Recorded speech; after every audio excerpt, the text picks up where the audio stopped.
नमस्कार मंडळी, मी वर्षा. आपल्या यूट्यूब चॅनलमध्ये तुमच्या मनपूर्वक स्वागत करते. नवरात्रीमध्ये कन्यापूजनाला खूप महत्त्व आहे महिलांनो. आत्तापर्यंत तुम्ही करत आलो असाल तर 100% तुम्हाला अनुभव आले असेल, पण करत नसेल तर यावर्षी नक्की करा. कन्यापूजन केल्यामुळे काय काय होतो ते मी तुम्हाला सांगते बघा. आपल्या सेवेच्या त्वरित फळ मिळण्यासाठी नवरात्रीमध्ये तुम्हाला कुमारिका पूजन म्हणजेच कन्यापूजन करायचे आहे. कुमारिका या साक्षात देवीचे रूप आहे असं म्हटलं जातं. तर या आणि नवरात्रीला प्रत्येक दिवस हा शुभ मानला जातो. त्यामुळे नवरात्रीमध्ये जमेल त्या दिवशी तुम्हाला कुमारिका पूजन करायचे आहे.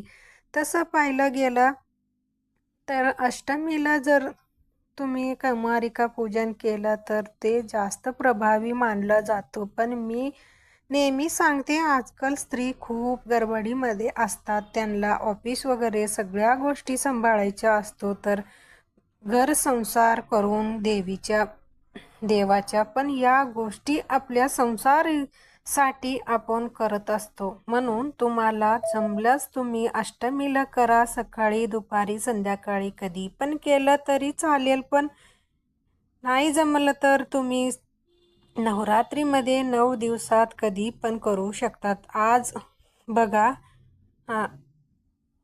कन्यापूजन करा. यासोबत कुमारिकांना आपल्याला एक वस्तू द्यायची आहे. ती वस्तू जर तुम्ही दिला तर साक्षात देवीच्या तुम्ही ती वस्तू आपण अर्पण केल्यास पुण्य तुम्हाला मिळतो आणि देवी आई तुमच्यावर भरभरून प्रसन्न होईल आणि आशीर्वाद देईल. तर त्यामुळे नवरात्रीमध्ये कन्यापूजन, कुमारिका पूजन कसं करायचं, काय करायचे आणि किती कुमारिका पुंजल्यावर त्याचा काय आपल्याला लाभ होतो ही माहिती मी तुम्हाला आजच्या व्हिडिओमध्ये देणार आहे.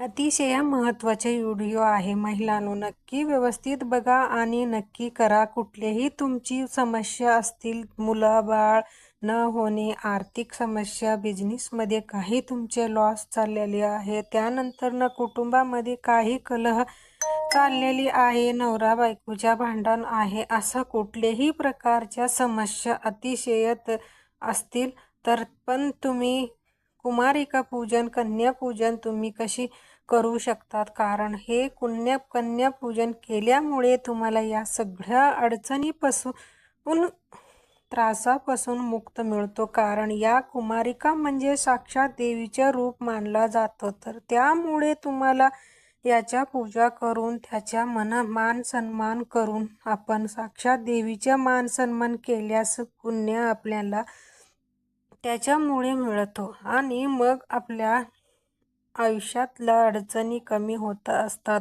आता बघा, कुमारिका पूजन मला मागच्या वेळेस पण प्रश्न आला होता की ताई घरच्या कुमारिका असेल तर चालेल का? हो चालेल. तुम्ही आता हे तुम्ही आता बघा, घरच्या मुलगी सुद्धा चालेल. त्यांना सुद्धा मी बाकीच्या तिच्या मैत्रीण वगैरे असले तर त्यांनाही बोलवून करते. तुम्हाला 1, 3, 5, 7, 2 किती पण कुमारिका जमतील तशी त्यांच्या तुम्ही कन्यापूजन करू शकता. कुमारिका म्हणजे शक्यतो ज्या मुलींनी मासिक धर्म येत नाही, पिरियड येत नाही आणि असं आपण कुमारिका म्हणून सोबतच असतो. त्यामुळे साक्षात देवीचे रूप मानला जातं. तर बघा, आता अष्टमीला पण तुम्ही करू शकता मी सांगितलं आणि जमेल त्या दिवशी. नाही जमत अष्टमीला तर तुम्हाला जमेल त्या दिवशी तुम्ही कुमारिका पूजन करू शकता. कारण प्लीज महिलांनो करा. तुम्हाला 100% त्याचा खूप अनुभव येईल. तुमच्या आयुष्यातल्या अडचणी संपून टाकण्यासाठी तुम्हाला त्याचा खूप फायदा होईल. नवरात्रीमध्ये जेवढा महत्त्व घटस्थापनेला, अखंड दिव्याला, मंगल कळशाला स्थापनाला करायच्या, हवनाला, दुर्गा सप्तशतीचा पाठ करायच्या, करण्याला आहे तितकेच महत्त्व कुमारिका पूजनालाही आहे. म्हणून मी अगदी कळकळीने सांगते, कुमारिका पूजन करा. तर आता बघा, सगळ्यात पहिला मी तुम्हाला कुमारिका पूजन कसं करायचे ते दाखवते आणि त्यानंतर किती कुमारिका पूजल्यानंतर तुम्हाला त्याचा काय लाभ होतो तर ते सांगते. तर आधी पटकन कुमारिका पूजन कसे करायचे तर ते मी तुम्हाला दाखवते. इथे बघा, मी पाट घेतलेली आहे आणि चौरंग पण ठेवू शकते किंवा एक आपण जे खाली आसन असतो पट्टी तर टाकलं तरी पण चालतो. त्यानंतर पाट्याभोवती छान मी रांगोळी काढली आहे. ती कुलस्वामिनी प्रसन्न आणि तिथे आपल्या गोपद्म स्वास्तिक कमल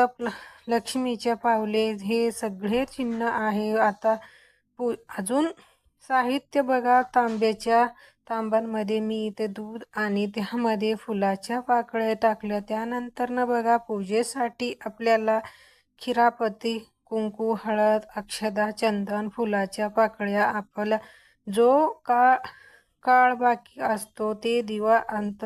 इथे बघा, वेणी आहे. त्यानंतर काडी पेटी, पाणी. त्यानंतर ही लाल चुनरी आपण ओढणी म्हणतो. त्यानंतर 1 रुपये आणि लई. तर असा अगदी सोपं आणि घरी उपलब्ध असणारे सामान आपल्याला हे पूजासाठी लागणार आहे, कन्या पूजनसाठी लागणार आहे. आता कुमारिका पूजनामध्ये सगळ्यात पहिला आपल्याला जेवढा कुमारिका असतील त्यांच्या एक लाईनमध्ये तुम्ही बसून मी जसं दाखवले त्याच्या भोवती तुम्हाला रांगोळी काढायच्या आहे. आसनाभोवती किंवा पाट्याभोवती. आता पहिल्या आपल्याला त्या कुमारिका पाय धुवायच्या. तर पहिला तुम्ही सगळे पूजा करून घ्या आणि त्यानंतर त्यांना जो काही तुम्ही खाण्यासाठी बनवलेले आहेत ते घ्या. तर आता ते बघा, यामध्ये दूध आहे, दूध मिश्रित पाणी आहे, फुलाच्या पाकळ्या आहे. तर त्यामध्ये आपल्याला पाय धुवायच्या. अगदी मनोभावे तुम्ही ही पूजा करा, कुमारिका पूजन करा, तुम्हाला त्याचा खूप फायदा होईल. तर आधी पाय आपल्याला त्यांच्या धुवून घ्यायच्या स्वच्छ. त्यानंतर आपल्या पदराने पाय पुसायच्या. हे पाणी जो आहे तर हे तुम्ही तुळशी सोडून इतर झाडांना टाकायचं. आता पायावर आपल्याला स्वास्तिक काढायचे आहे. तर बघा, इथे मी पायावर हळदी आणि कुंकू आणि स्वास्तिक काढलं. त्यावर आपल्याला थोडासा जो काळा बुक्का असतो तर ते टाकायचा, थोडासा चंदन टाकायचं आणि अक्षदा. तर अशा प्रकारच्या पहिल्या आपल्याला पायाच्या पूजा करायच्या आहे. त्यानंतर कुमारिकाच्या हातात पण थोडासा चंदन लावायच्या. त्यानंतर अत्तर लावायच्या. वास. आता कुमारिकाच्या औक्षण करायच्या. आपण जसं वाढदिवसाला औक्षण करतो, हळदी कुंकू अक्षदा अर्पण करायचे आहे. फुलाच्या पाकळ्या जसं आपण साक्षात देवीला करतो त्याप्रमाणेच आपल्याला जमेल त्या गोष्टी करायच्या. औक्षण वगैरे करायच्या. लाल चुनरी आपण देवीला अर्पण करतो त्याच्याप्रमाणे कुमारिकाला पण घ्यायचे आहे, अर्पण करायचे आणि हातामध्ये काहीतरी गोड खाऊ. तर आता इथे मी खिरापती आहे, खिरापती देते आणि हे झाल्यानंतर मी तुम्हाला बोलत होती की एक वस्तू आपल्याला अर्पण करायची आहे, ते म्हणजे नारळ आणि 1 रुपये आपल्याला कुमारिकांना अर्पण करायचे आहे. तर याला खूप महत्त्व आहे. घरच्या कुमारिका असेल तर 1 रुपये त्यानंतर तुम्हाला देवघरात ठेवायचे आहे आणि नारळ जो आहे ते दुसऱ्या दिवशी फोडून आपण खाऊ शकता. तर नारळ अर्पण करायच्या. बाकीच्यांना पण तुम्ही ज्या बरेच कुमारिकाला येतील त्यांना पण तुम्ही सांगा की 1 रुपये देवघरामध्ये ठेवायच्या आणि बाकी नारळ जो आहे तर ते आपण खाऊ शकता. आणि त्यानंतर सगळ्यात आवडता म्हणजे कुमारिकांना काहीतरी भेटवस्तू द्यायची आहे याच्या सगळ्याच वाट बघत असतात. आता इथे मी बरेचशे वस्तू घेतलेली आहे बघा.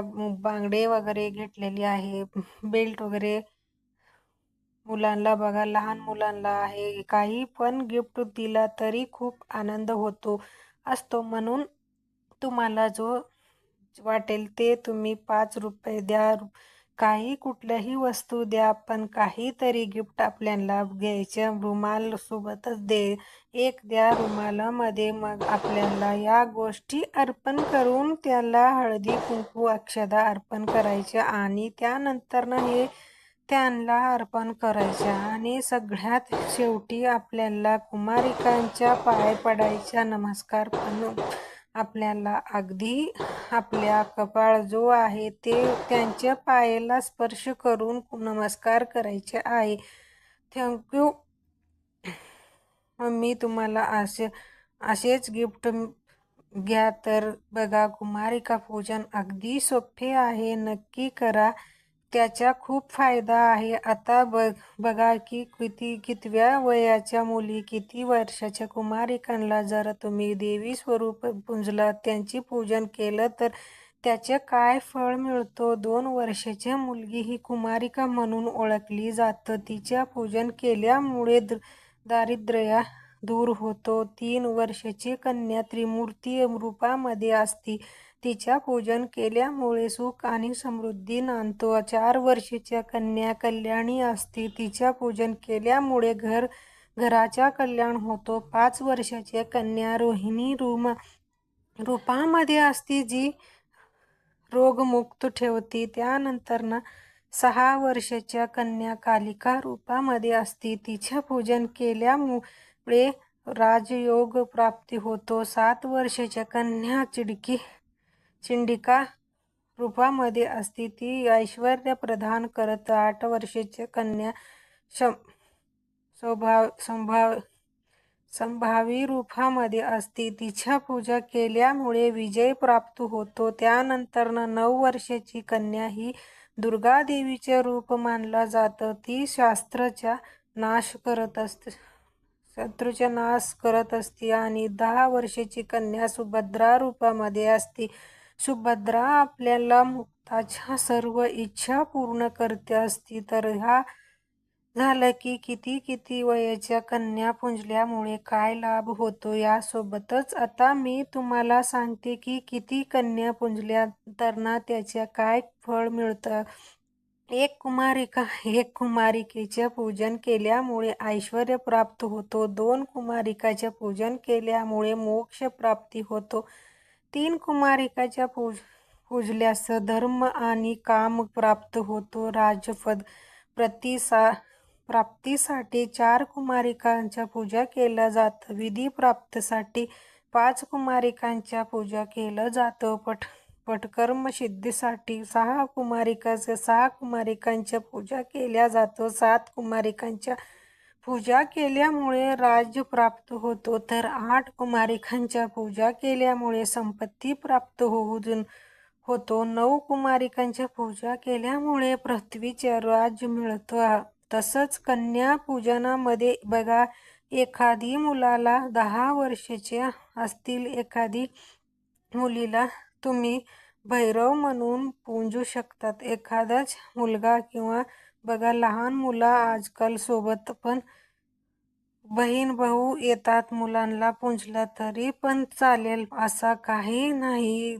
पण कुमारिकाचं पूजन जो आहे तर ते झालं पाहिजे. आपल्या घरची कुमारिकांच्या पण तुम्ही पूजलं तरी सुद्धा चालेल. तर बघा, हे कुमारिका पूजन नवरात्रीमध्ये त्याचं खूप महत्त्व आहे. नक्की करा. खूप चांगल्या गोष्टी आपल्याला आयुष्यामध्ये घडतात आणि प्रत्येक गोष्टीचीही काहीतरी फायदा करून घेण्यासाठी नाही तर काहीतरी त्या गोष्टी केल्यामुळे आपल्याला मनाच्या समाधान पण खूप खूप छान वाटतं. बघा, मुला जेव्हा येतात घरामध्ये अगदी कलकलाट करतात, छान मस्ती वगैरे करतात. आणि असं कधीतरी आपण वर्षातून 1-2दा होत असतो. पण त्यामुळे नक्की तुम्ही कुमारिका पूजन करा. जमेल तितकंच कुमारिका काही तुम्ही पूजन करा आणि 100% तुम्हाला त्याचे लाभ